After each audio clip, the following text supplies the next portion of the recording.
سحر نہ کرنے کی وجہ سے روزہ چھوڑنا صحیح نہیں، جیسا کہ میری آنکھ نہیں کھلی، میں سحری نہیں کر سکا تو لہٰذا میرا آج کا روزہ چلا گیا۔ اس ایک روزے کو جس کو چھوڑا گیا ہے، اس روزے کے لیے آپ زندگی میں ہزاروں روزے بھی رکھ لیں تو اس ایک رمضان کے روزے کا جو اجر ہے وہ آپ کو نہیں ملے گا۔ اللہ تعالی ہمیں دین کو سمجھنے کی توفیق عطا فرمائے۔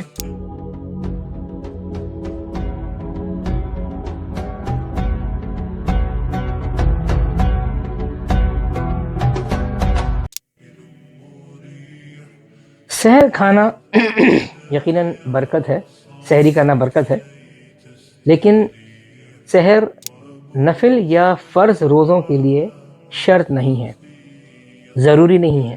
اگر آپ نے سحری نہیں بھی کی تو وہ اس کے لیے فرض نہیں ہے، آپ کا روزہ پھر بھی ہوگا۔ اب مسئلہ ہے سحری کی اذان، مطلب سحر کی اذان۔ فجر سے پہلے سحر کے لیے اٹھنے کے لیے 2 اذانیں سنت سے ثابت ہیں۔ آپ صلی اللہ علیہ وسلم فرماتے ہیں کہ حدیث کے اندر ہے کہ جب مختوم اذان دیں تو تم لوگ سحر کھانا شروع کر دو، اور جب بلال اذان دیں تو کھانا کھانا چھوڑ دو۔ اس سے پتہ چلا کہ آپ صلی اللہ علیہ وآلہ وسلم کے زمانے میں 2 اذانیں ہوا کرتی تھیں۔ تو اب یہ اتنا پیارا عمل ہمارے سامنے آ گیا، ثابت ہو گیا کہ سحر میں اٹھنے اور سحر ختم کرنے کے لیے 2 اذانیں سنت سے ثابت ہیں، اور ہم کیا کر رہے ہیں؟ کوئی ڈھول بجا رہا ہے، کوئی سائرن بجا رہا ہے، کوئی باجے بجا رہا ہے، کوئی پول بجا رہا ہے، کوئی دروازے بجا رہا ہے۔ نعوذ باللہ، ہم پتہ نہیں کن مسئلوں میں پڑ گئے ہیں۔ ہم نے دین کو کبھی نہ دیکھا، نہ سمجھا، نہ کوشش کری۔ اب یہ اتنی چھوٹی سی بات، جب ایک چیز سنت سے ثابت ہو گئی، حدیث میں موجود ہے 2 اذانیں، تو اذان ہونے میں کیا حرج ہے؟ آپ صلی اللہ علیہ وسلم نے فرمایا کہ سحر میں دیر کرو اور افطار میں جلدی، تاکہ روزے دار کو روزے کے درمیان بھوک نہ لگے۔ تو ایک مسئلہ اور سامنے آتا ہے کہ اگر انسان کچھ کھا رہا ہے اور اذان ہو جائے، مطلب سحر کی اذان ہو جائے، جو دوسری اذان ہے جس پہ سحر ختم کرنی ہے، اور وہ کچھ کھا رہا ہے، اس کے ہاتھ میں پانی کا گلاس ہے، منہ میں نوالا ہے، تو آپ صلی اللہ علیہ وآلہ وسلم نے فرمایا کہ جلدی جلدی کھانا ختم کر لے، چبا لے اور جلدی سے پانی پی لے۔ تو اسلام اتنا سخت یا اتنا اسٹرکٹ نہیں ہے جتنا ہم نے بنا لیا ہے۔ ہم تو سحری بھی پہلے ختم کر لیتے ہیں، یہ کہہ کہ احتیاطاً، پتہ نہیں ہے ٹائم کا، احتیاطاً 2 منٹ لیٹ افطاری کر لو۔ ہم نے دین سمجھا نہیں ہے۔ اچھا، اب ایک اور جو مسئلہ سامنے آتا ہے وہ یہ ہے کہ افطار کے لیے غروب آفتاب، افطار کے لیے سورج کا ڈوبنا شرط ہے، کنڈیشن ہے۔ اس معاملے کو بہت غور سے دیکھنا پڑے گا۔ جب بات شرط کی آ جائے تو اس کا مطلب یہ ہے کہ یہ کنڈیشن ہو گئی ہے، یہ کنڈیشنل نہیں ہے، یہ کنڈیشن ہو گئی ہے، اس کا ہونا لازمی ہے۔ تو روزے کا ختم کرنا جب آپ افطار کرتے ہیں تو اس کے لیے سورج کے ڈوبنے کا ہونا ضروری ہے۔ اچھا، ایک مسئلہ یہ کہ اگر آپ سفر میں ہیں اور آپ جب زمین پر تھے تو افطار میں 10 منٹ تھے، اور اب آپ آپ کا جہاز میں سفر سٹارٹ ہو گیا اور وہ اس سمت میں جا رہا ہے کہ جہاں سورج ڈوبنے میں ابھی بہت ٹائم ہے، تو کیا آپ رکیں گے یا آپ کے مطابق 10 منٹ تھے اور آپ اپنا افطار کر لیں گے؟ تو نہیں، آپ کو رکنا ہوگا، اور آپ کو عام طور پر جہاز میں اناؤنسمنٹ ہو جاتی ہے کہ افطار کا وقت ہو گیا ہے یا سحری کا وقت ہو رہا ہے، اور اس ٹائم پر وہ لوگ کچھ کھانے پینے کا بھی انتظام کرتے ہیں۔ ایسا نہیں ہے۔ تو آپ نے ویسے تو ابھی میں آگے اس مسئلے کو بھی بیان کروں گا، بتاؤں گا کہ سفر میں روزہ رکھ سکتے ہیں یا نہیں رکھ سکتے ہیں، لیکن اگر آپ کنڈیشن آپ کی اچھی ہے، آپ صحت مند ہیں، تندرست ہیں، بیمار نہیں ہیں، اور سفر میں آپ کو سحر اور افطاری کی کوئی تکلیف نہیں ہے تو آپ روزہ رکھیں، اور روزے کی بھی شرط یہی ہوگی کہ جب تک کہ آپ سورج ڈوبے گا نہیں آپ کا روزہ قائم رہے گا۔ اچھا، ایک اور مسئلہ ہے کہ روزے دار کا روزہ کھلانا بھی روزے رکھنا جیسا ہی ہے، تو اس کے لیے ہم اب کیا کریں؟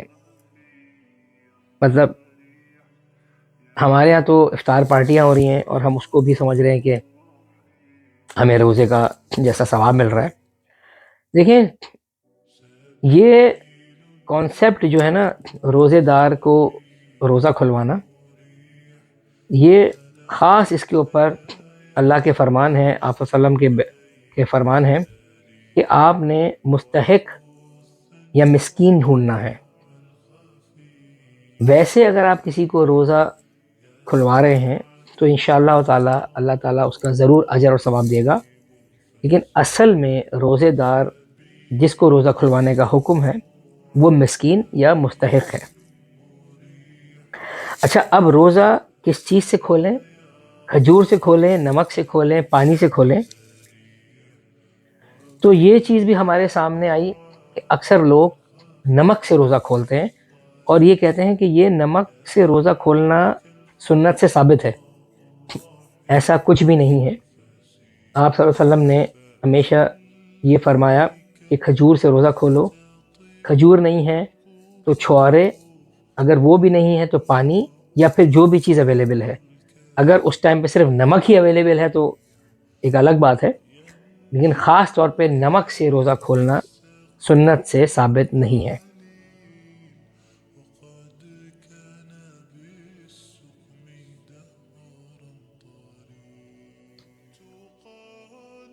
اب بات کرتے ہیں نماز تراویح۔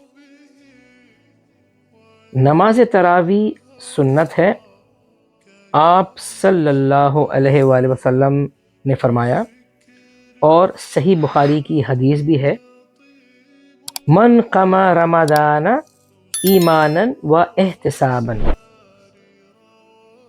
جس نے رمضان کی راتوں میں قیام کیا ایمان اور اس نیت سے کہ اللہ مجھے اس کا اجر دے گا، غفر له ما تقدم من ذنبہ، تو اللہ اس کے پچھلے سارے گناہ معاف فرما دے گا۔ سبحان اللہ۔ اب سوال یہ اٹھتا ہے کہ کیا تراویح کو چھوڑنے والا گنہگار ہے کہ نہیں؟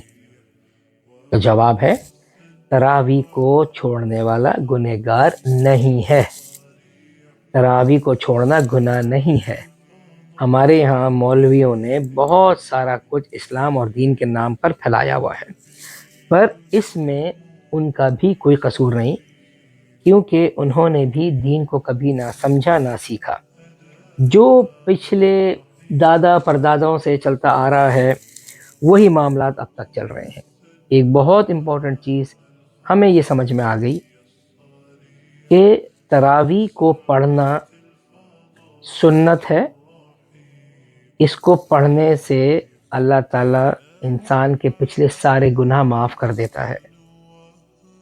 تو یہ ایک ایز اے بحیثیت مسلمان ایک عاشق رسول کبھی نہیں چاہے گا کہ وہ تراویح کو چھوڑے، لیکن اگر وہ تراویح کو چھوڑ دیتا ہے تو اس میں گناہ نہیں ہے۔ رمضان کے قیام سے کیا مراد ہے؟ اور وہ تمام نمازیں جو عشاء کے بعد پڑھی جائیں فجر سے پہلے تک، کیا قیام اللیل کہلاتی ہیں؟ جی ہاں، عشاء کے بعد سے لے کر فجر کی نماز سے پہلے تک جتنی بھی نمازیں پڑھی جاتی ہیں انہیں قیام اللیل کہتے ہیں۔ اب ان کو 3 حصوں میں اگر میں آپ کے سامنے رکھ دوں تو آپ کو آسانی سے سمجھ میں آ جائے گا۔ اگر وہ نماز اول وقت پہ پڑھ لی جائے تو کہلاتی ہے تراویح، کسی اور حصے میں پڑھ لیں یعنی کہ درمیان کے کسی حصے میں پڑھ لیں تو قیام اللیل، اور آخری وقت میں یا آخری حصے میں پڑھیں گے تو کہلاتی ہے تہجد۔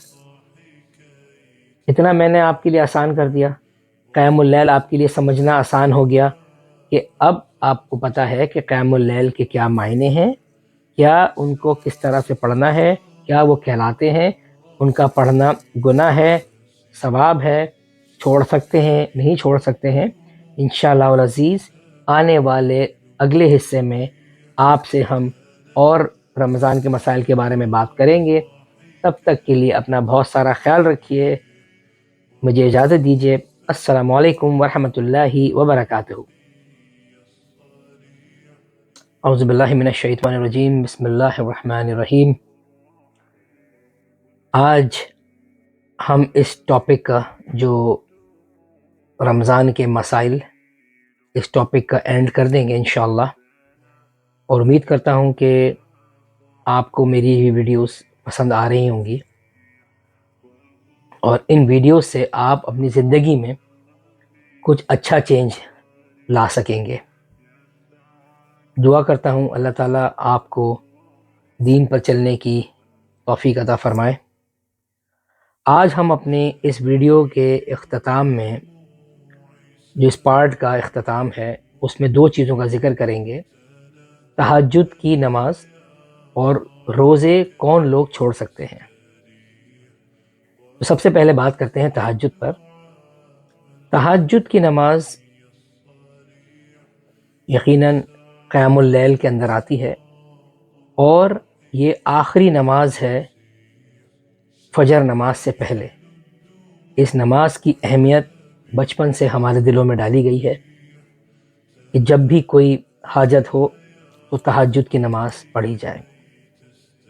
تہجد کی نماز اس لیے بھی امپورٹنٹ ہے کیونکہ وہ آپ صلی اللہ علیہ وسلم نے اپنی زندگی میں ہمیشہ پڑھی۔ آپ صلی اللہ علیہ وسلم کے اوپر تہجد کی نماز فرض تھی۔ آپ صلی اللہ علیہ وسلم نے یہ تہجد کی نمازیں کروائیں، اور یہ نمازیں ایک ریفرنس کے مطابق آپ صلی اللہ علیہ وسلم نے 3 بار پڑھائیں: 23 رمضان، 25 رمضان اور 27 رمضان کو۔ اب سوال یہ اٹھتا ہے کہ آپ صلی اللہ علیہ وسلم نے ٹوٹل کتنی نمازیں قیام اللیل میں، یا کتنی رکعتیں قیام اللیل میں پڑھیں، جس پر اماں عائشہ رضی اللہ تعالی عنہ نے فرمایا کہ رمضان یا رمضان کے بغیر آپ صلی اللہ علیہ وآلہ وسلم کی ٹوٹل رکعتیں 11 تھیں، وتر ملا کر۔ کچھ روایت میں 13 رکعتوں کا ذکر ہے، تو ہماری کیلکولیشن کے مطابق وہ 2 ایکسٹرا رکعتیں سنت کی ہیں فجر نماز کی، جو آپ صلی اللہ علیہ وسلم گھر سے پڑھ کر مسجد میں تشریف لے کر جاتے تھے۔ حدیث کے الفاظ ہیں کہ ایک بار آپ صلی اللہ علیہ وآلہ وسلم نے یہ نماز اتنی لمبی پڑھائی کہ پیچھے کھڑے لوگوں کو لگا کہ شاید آج سحر نہیں ہو پائے گی۔ اگلا مسئلہ جو میں آپ سے ڈسکس کرنے جا رہا ہوں وہ ہے، وہ کون لوگ ہیں جن کو روزے کی رخصت ہے یا روزہ چھوڑ سکتے ہیں۔ سب سے پہلے وہ لوگ جو سفر میں ہیں وہ روزہ چھوڑ سکتے ہیں۔ ڈپینڈ کرتا ہے ان کے سفر پہ، ان کے جسم پہ، ان کی صحت پہ، ان کی فزیکل اسٹرکچر پہ، باڈی پر، کیا وہ سفر میں روزہ رکھ سکتے ہیں۔ اگرچہ کہ وہ روزہ رکھ سکتے ہیں اور انہیں سحر اور افطار کی کوئی تکلیف یا پرابلم نہیں، تو وہ بے شک روزہ رکھیں۔ تو پھر یہ سوال اٹھتا ہے کہ اگر کوئی شخص جہاز میں سفر کے لیے تیار بیٹھا ہے، افطار میں 10 منٹ باقی ہیں، اور اس ٹائم پر وہ جہاز چلتا ہے اور جہاز اس سمت میں چلا جاتا ہے جس سمت میں سورج ڈوبنے میں ابھی زیادہ ٹائم باقی ہے، تو وہ کیا روزہ 10 منٹ میں ہی کھولے گا یا بعد میں کھولے گا؟ تو ہر وہ شخص جو سفر میں ہے اس کے لیے روزہ تبھی کھلے گا جب سورج ڈوبے گا۔ میں نے پچھلی ویڈیو میں ذکر کیا تھا، غروب آفتاب کا ہونا شرط ہے۔ تو لہٰذا اگر آسانی اللہ تعالیٰ نے پیدا کی ہے، سفر میں آپ روزے کو چھوڑ سکتے ہیں اور بعد میں اس کی گنتیاں پوری کریں، تو بالکل ایسا جائز ہے، کر سکتے ہیں اور کر لیں۔ دوسرا، جہاد میں جو لوگ ہیں ان کے لیے بھی روزہ چھوڑنا کی اجازت ہے، رخصت ہے۔ جو لوگ بیمار ہیں ان کے لیے بھی روزہ چھوڑنے کی اجازت ہے۔ جو عورتیں حیض اور نفاس سے ہیں ان کے لیے بھی روزہ چھوڑنے کی اجازت ہے۔ وہ عورتیں جو بچوں کو دودھ پلاتی ہیں ان کے لیے بھی روزہ چھوڑنے کی اجازت ہے۔ وہ عورتیں جو پریگننٹ ہیں، حاملہ ہیں، ان کے لیے بھی روزہ چھوڑنے کی اجازت ہے۔ جو لوگ بوڑھے ہیں ان کے لیے بھی روزہ چھوڑنے کی اجازت ہے۔ یہ تمام لوگ جو میں نے اوپر ذکر کیا، ان کی جسمانی کنڈیشن کو دیکھنا ضروری ہے۔ اگر ڈاکٹر یہ کہتا ہے کہ ان کے روزہ رکھنے سے ان کی جان کو کوئی خطرہ نہیں، تو وہ روزہ رکھ سکتے ہیں، لیکن روزہ چھوڑنے کی اجازت ہے، اور اس کے بعد وہ اپنے روزوں کی گنتی پوری کریں گے۔ بڑھاپے میں یا وہ بوڑھے لوگ جو اتنے ضعیف ہیں اور روزہ نہیں رکھ سکتے ہیں بالکل، ان کے لیے روزے کا کفارہ دینا پڑے گا۔ اور وہ بوڑھے لوگ جو روزہ رکھ سکتے ہیں، 2-3 روزے رکھ لیں، پھر ایک چھوڑ لیں، پھر 2-3، تو جتنے بھی روزے وہ چھوڑیں گے، اور وہ بعد میں کیونکہ ان روزوں کو پورا نہیں کر سکتے اپنے بڑھاپے کی وجہ سے، اس کا انہیں کفارہ دینا پڑے گا۔ کفارہ کیا ہوگا؟ کفارہ کسی ایک مسکین کو روزہ کھلانا۔ مسکین کا ورڈ میں اس لیے یوز کر رہا ہوں کیونکہ وہ لیس پریویلیجڈ ہوتے ہیں اور زیادہ مستحق ہوتے ہیں، تو کسی ایک مستحق کو روزہ کھلوانا سے آپ کا کفارہ ادا انشاءاللہ ہو جائے گا۔ اگر کوئی شخص چاہتا ہے، کیونکہ ٹائم کی وجہ سے ہم اپنی ویڈیوز میں ریفرنسز کو نہیں رکھ پاتے ہیں، ہمارے دوستوں نے اس بات کا اظہار کیا کہ اپنی ویڈیوز میں آپ ریفرنسز دیں، تو اگر کوئی شخص چاہتا ہے کہ وہ روزوں کے مسائل کو خود پڑھنا چاہتا ہے، تو ایک کتاب فقہ الحدیث کے نام سے مارکیٹ میں ایزیلی اویلیبل ہے، جس سے آپ کو تمام روزوں کے مسائل اور فضائل کا اندازہ بخوبی ہو جائے گا، اور آپ کو سارے ریفرنسز بھی وہاں سے انشاءاللہ تعالی مل جائیں گے۔ اس ویڈیو کو ختم کرنے سے پہلے میں آپ سے انشاءاللہ یہی کہوں گا کہ میری ویڈیوز کو لائک کریں، سبسکرائب کریں، شیئر کریں۔ میرے دیے ہوئے گئے انسٹاگرام کو ضرور لائک کریں، ہم وہاں پر بھی اپنی ویڈیوز کو چلاتے ہیں، ڈالتے ہیں۔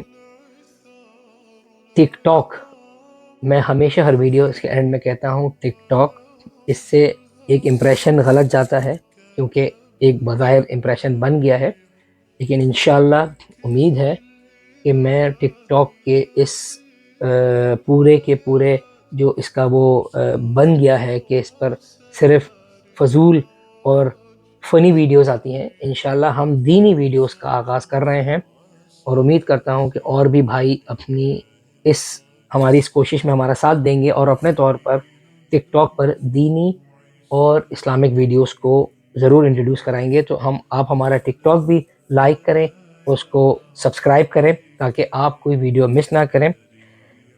انشاءاللہ تعالی اسی پر ہم اپنی ویڈیو کا اختتام کرتے ہیں۔ وآخر دعوانا ان الحمدللہ رب العالمین، سبحان ربک رب العزۃ عما یصفون، وسلام علی المرسلین، الحمدللہ رب العالمین۔ اپنا بہت سارا خیال رکھیں، ڈھیر ساری دعاؤں میں۔ السلام علیکم۔